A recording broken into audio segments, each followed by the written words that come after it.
Kumudini Pati.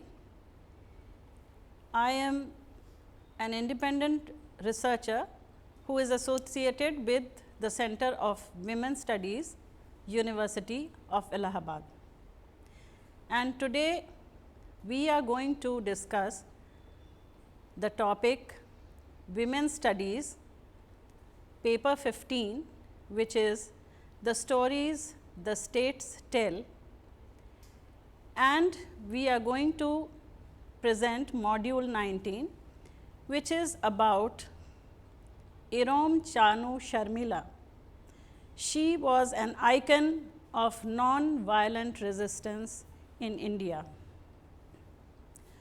Now, Irom Chanu Sharmila was popularly called Irom Sharmila, and she was born on 14th March of 1972 in Kongpal, in Imphal, in the state of Manipur. And as you know, Manipur is one of the 7 sister states of the northeast. Now, Irom belonged to the Meitei tribe, and this tribe is a majority tribe in Imphal, and this tribe is one of the important tribes of Manipur. Why are we discussing Irom's life today? Irom had been on the longest hunger strike in the world today for 16 long years. And the incident which had impacted Irom's life the most was the Malom massacre. Now, as we know, Malom is a small town in Imphal in Manipur, and on 2nd November 2000, some 10 civilians, including a 62-year-old woman and also a girl who was just 18 years of age and had been the 1988 National Bravery Award recipient, were all shot dead in cold blood while they were waiting for a bus. Now, these people who were killed were actually shot dead by the Assam Rifles, which is a part of the Indian Armed Services. So, you can say the Indian paramilitary force, which is the Assam Rifles, was directly responsible for the killing of these people. And it was this incident which had impacted the life of Irom Sharmila, making her so upset that she determined to start a long hunger strike on that day. That day was the 2nd of November of 2000, and Irom was already on a fast. It was Thursday, and she had been fasting for goddess Lakshmi.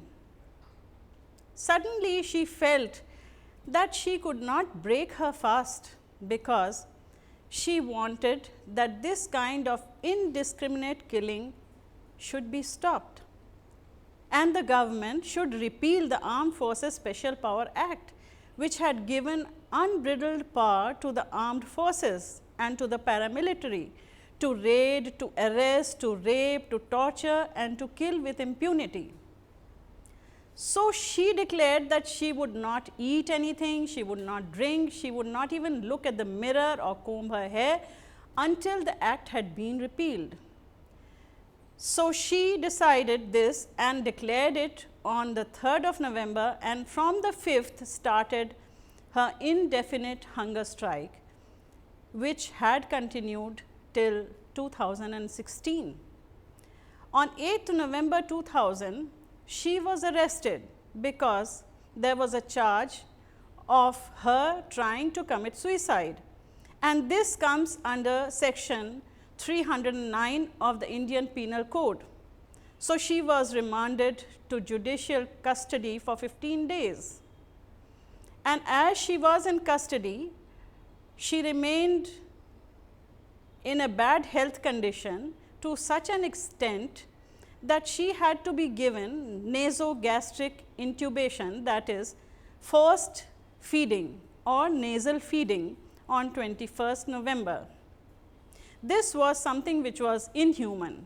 On October 2nd, 2006, which was Gandhi Jayanti, Irom was released, and there she went to Rajghat and she paid respects through a floral tribute to Mahatma Gandhi. Actually, Mahatma Gandhi had been Irom Sharmila's ideal.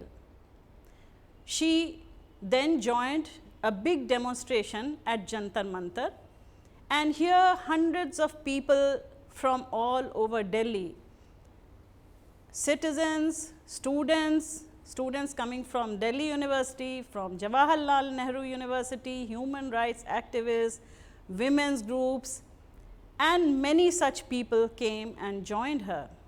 Irom was greatly influenced by Mahatma Gandhi's ideal of non-violence. So, she decided that her struggle was going to be a non-violent struggle, and that is why she decided to fast. But just after 4 days, on 6th October 2006, Irom was again arrested by the Delhi police, and she was this time sent to the All India Institute of Medical Sciences because her health condition had deteriorated. But it is strange that she was not given a hearing. The government did not listen to her. Instead of having talks with Irom Sharmila, they just chose to put her in AIIMS as a custodian.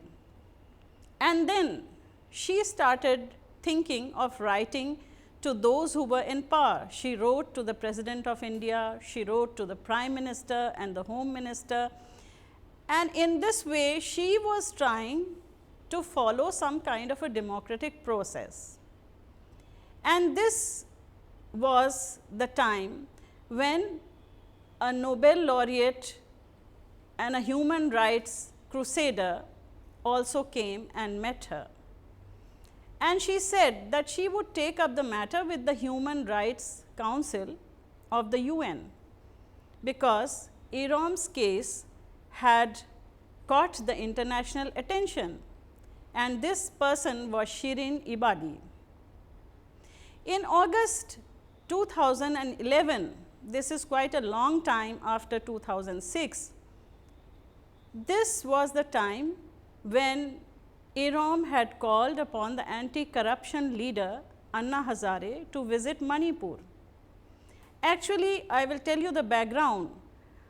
Anna Hazare, when on hunger strike, had invited Irom Sharmila to come and sit on hunger strike with him and join this struggle for the Lokpal bill to get passed.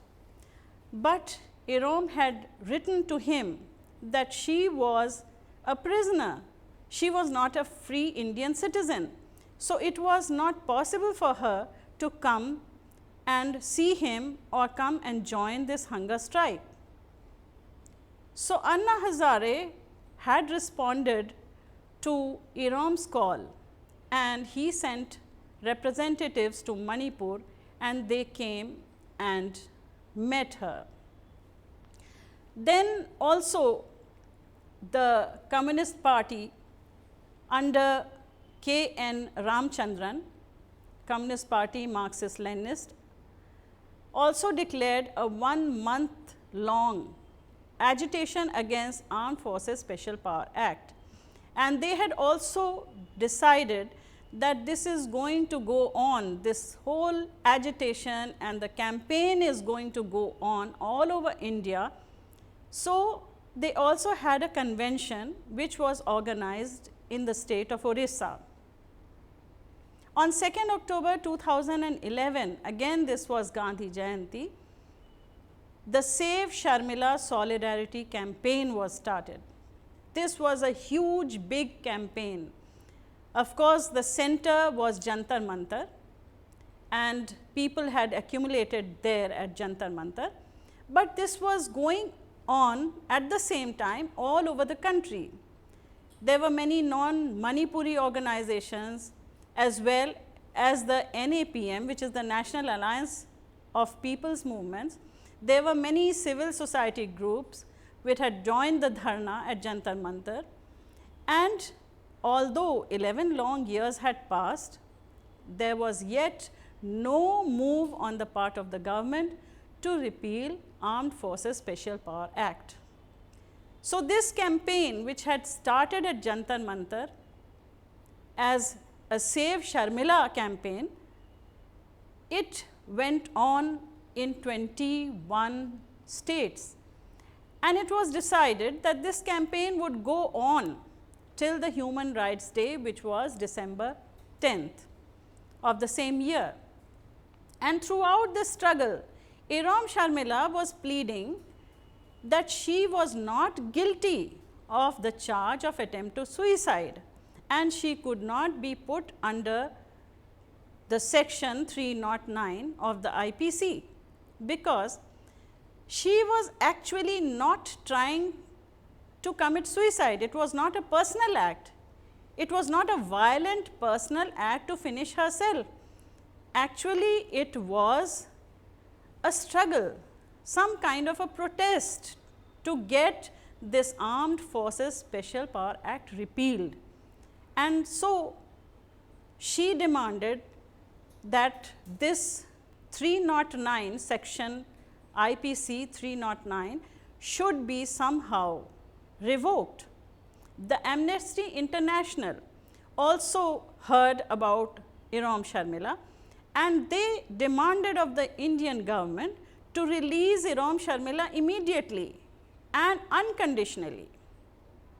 Irom Sharmila was arrested and let off, arrested and let off. This whole process was going on, because under section 309 of the IPC, a person who is trying to commit suicide can be kept in custody only for 365 days, not more. So, what has to happen finally is that after 365 days are over, the person has to be released, and this is some kind of a formal release on a personal bond, and again the person has to be re-arrested if she or he continues the hunger strike.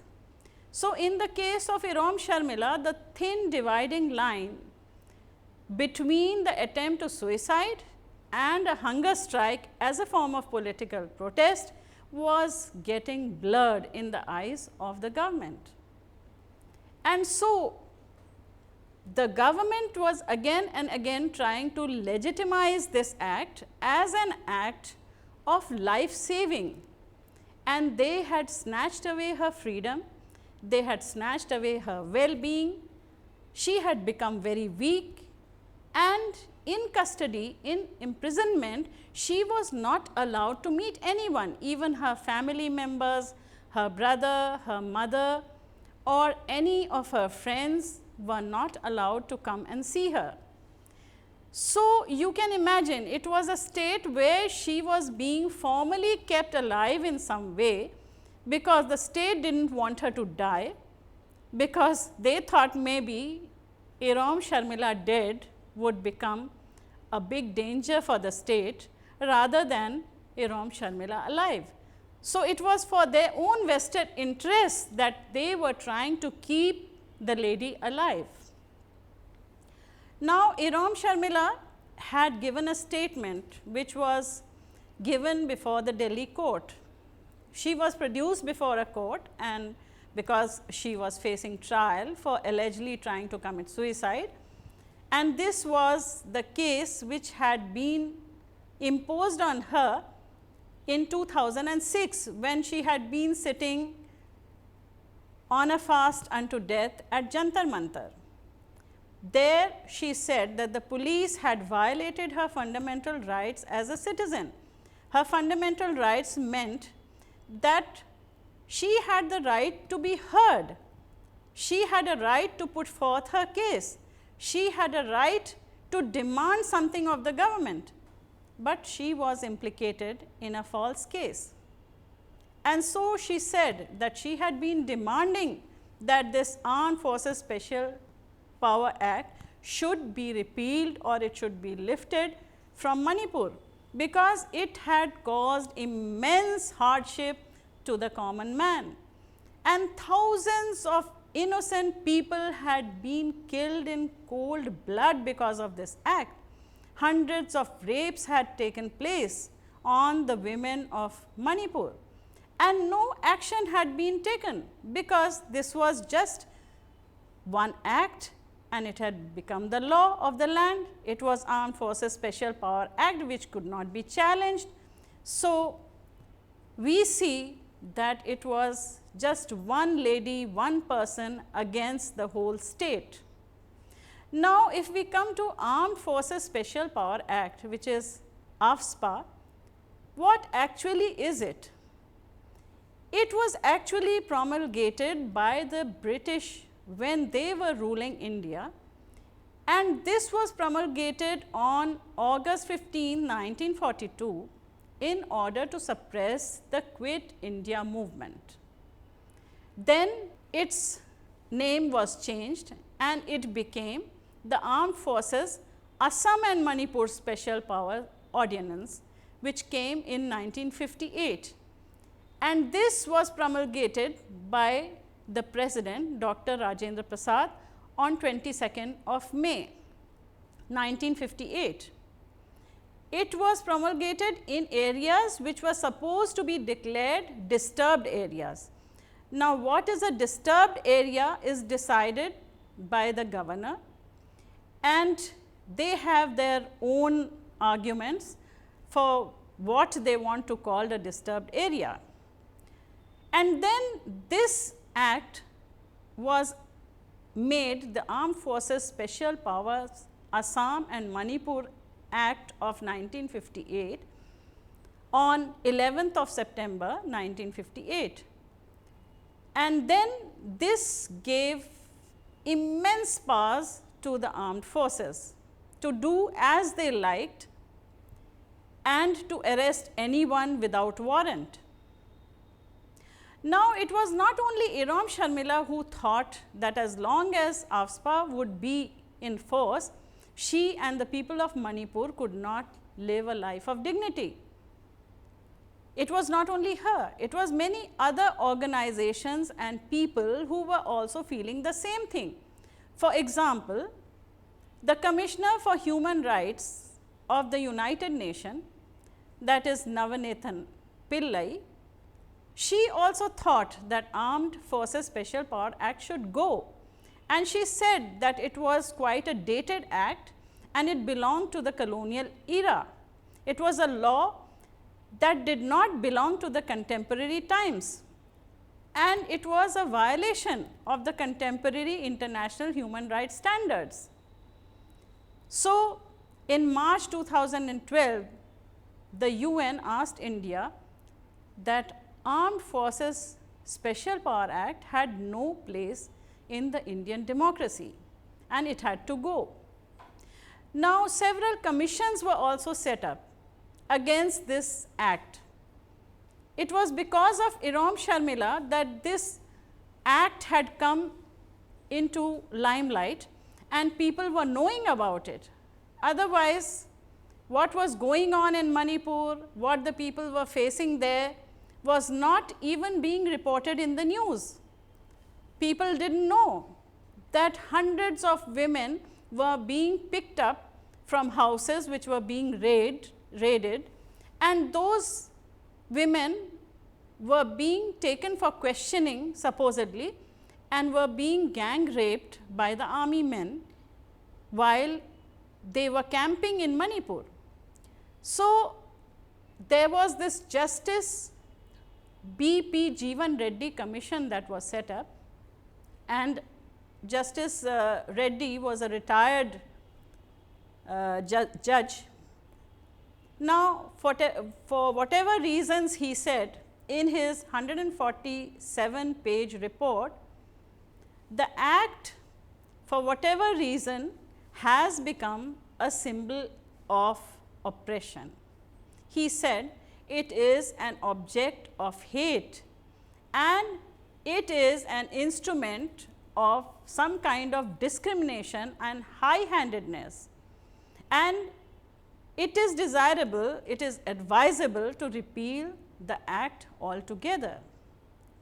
So, this was what was being said as a conclusion of the report, which was 147 pages long. Can you imagine a report which was 147 pages long must have gone into all the details of what was going on in Manipur in the name of this act. But at the same time, we saw that Irom was being arrested, released and re-arrested with great professional regularity, and she was being kept for a day or two outside, and then again she had to go back into custody, because 365 days of imprisonment would be over, and then she had to be re-arrested. Now, there were several other reactions to Sharmila's case, and there was a long drama that was going on all over the country.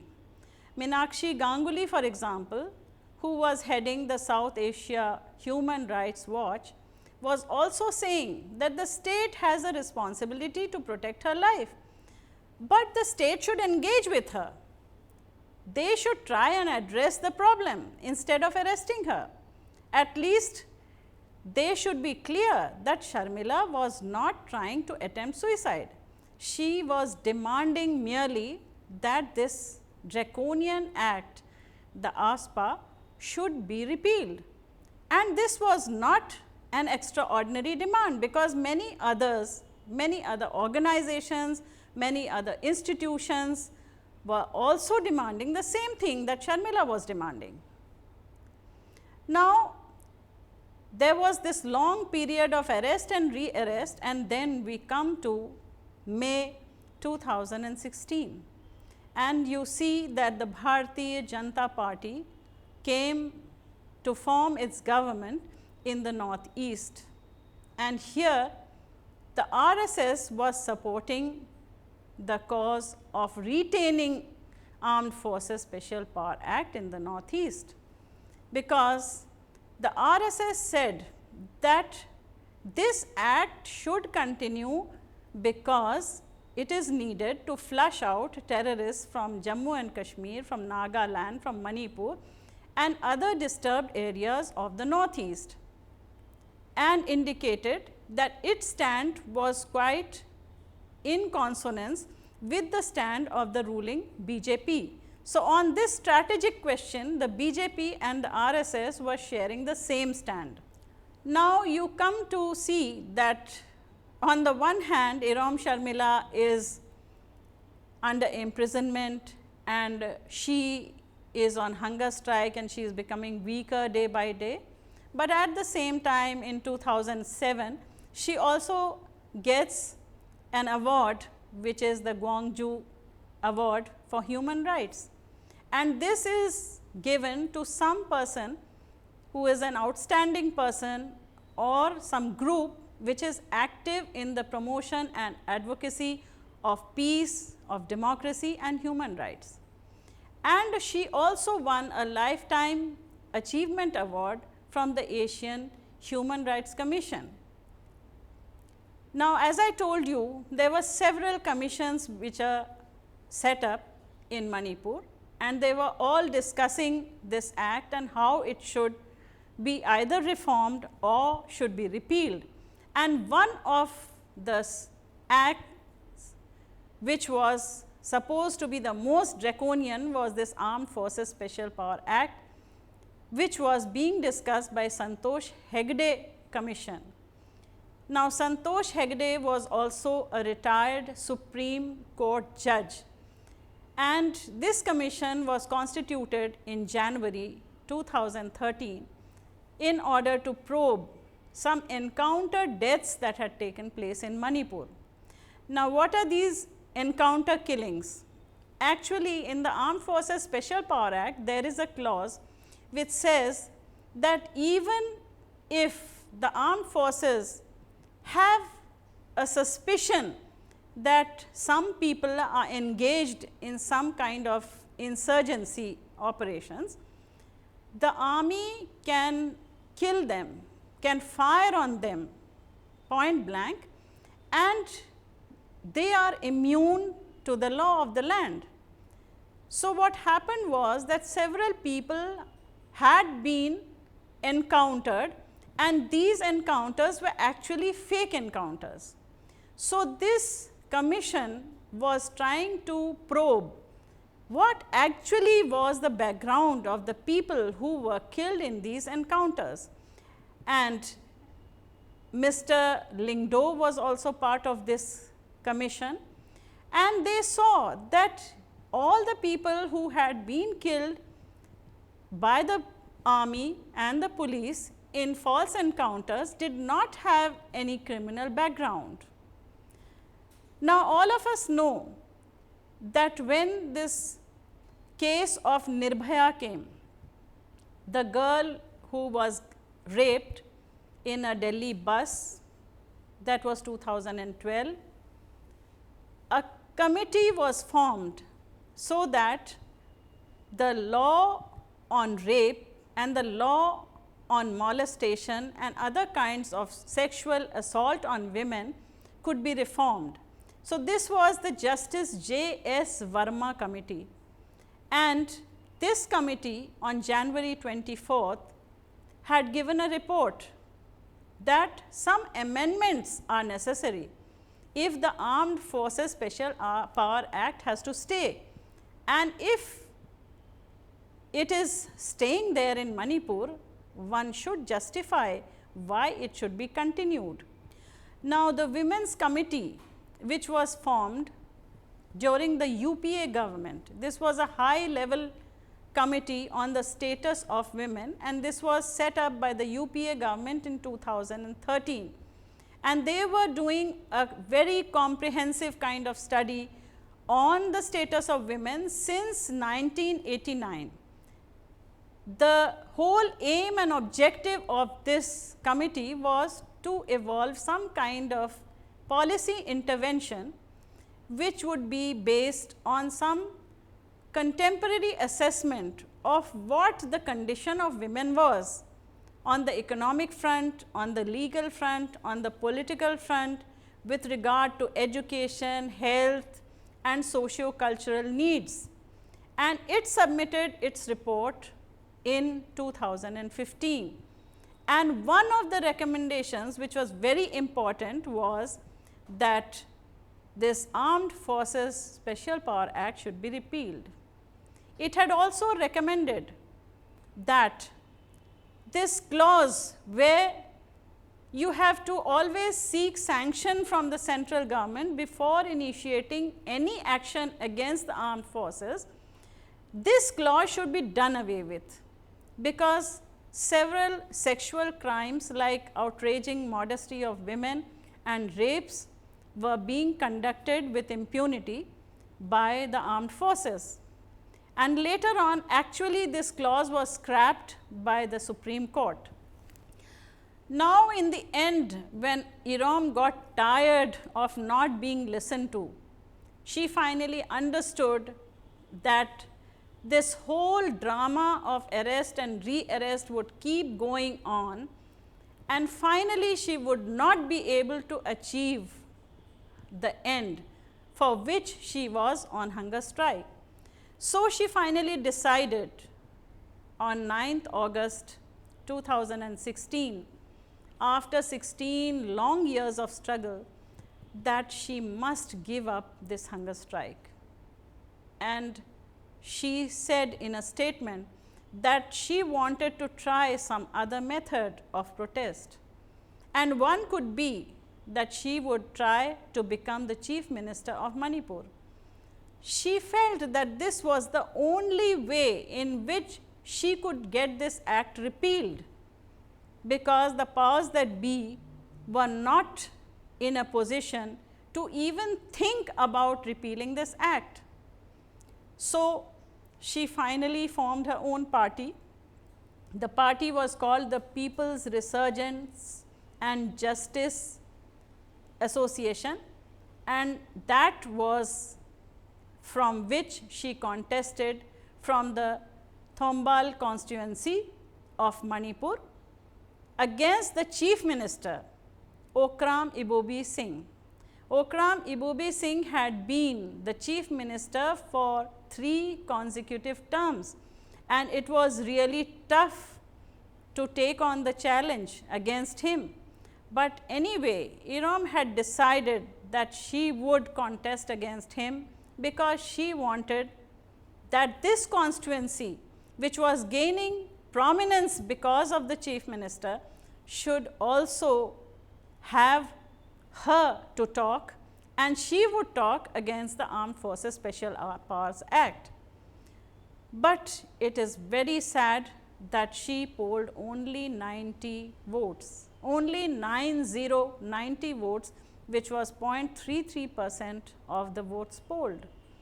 And this was something which many people have not been able to understand.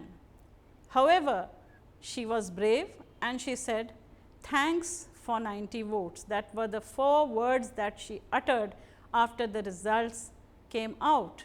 And she decided that she would quit politics. Now today, she says that she doesn't want to be idolized. She doesn't want media attention. She only wants that the peace-loving people of this world should raise their voice against draconian acts like the Armed Forces Special Powers Act and the violence that is going on in the name of containing insurgency. See, she said she doesn't want to die. There were people who were saying that she was trying to commit suicide, she wanted to die, but she said no. She wants to fly like a bird with a message of peace and humanity across the 7 seas. Now, this poor political performance, the very poor electoral performance that came as a result of her standing on the seat of the then Chief Minister, that raises a big question on the whole process of parliamentary democracy, on the consciousness of the people, on the conscience of all people who are peace loving. After all, it also raises a question about the moral standing of the government at the center, because she had won her battle. She had fasted for the longest period of time in the whole world. There is no one else who could have fasted for 16 long years without meeting anybody. And you can imagine, she had let her hair loose and she had never looked into a mirror for 16 years. She had never tried to tie her hair like Draupadi fighting for her rights. It was Irom Sharmila fighting for repeal of Armed Forces Special Power Act. And the message that she has given all of us is that we have to carry the torch after her. She has brought it into national prominence. Now, what is this Armed Forces Special Power Act? The Supreme Court said that there should be no immunity for the army. In a disturbed area where a death is caused by the armed forces, whether the victim is a dreaded criminal or a militant or terrorist or insurgent, whoever it is, there should be a thorough inquiry into the activities of the person. That is what the Supreme Court held on July 8, 2016. They said that retaliatory force cannot be used beyond the call of duty, and in this way you cannot give impunity to the armed forces. So, whether it is a common person or it is a terrorist or insurgent, it does not matter. Before the state, the person is a citizen, and the law applies equally to both, to the state as well as to the person who is being called an insurgent. So, the rule of the land and democracy demands that somehow there should be a preservation of the liberties of the people, and this was given as a judgment which was 85-page long. Now, several books have been written on the life and struggle of Irom Sharmila, and one of the books that has been written is penned by her. It is the book of poems called Fragrance of Peace, and this book is a book of poems which has been written by Irom Chanu Sharmila herself. Another book which has been written by a professor, an academic, is called Burning Bright, Irom Sharmila and Her Struggle for Peace, and this is by Deepti Priya Mehrotra. Also, some people have written a play. Ojas SV is one such person from Pune who has performed a solo play. This is based on the life of Irom Sharmila, and it is called Take the Torch, and this has been enacted, I think, more than 100 times all over the country. And in this way, she is taking the message to all people that the torch that has been lit by Irom Sharmila has to be taken up by all of us, and we have to fight against these draconian laws which are in place in the northeast, in Jammu Kashmir, and many such disturbed areas. Thank you.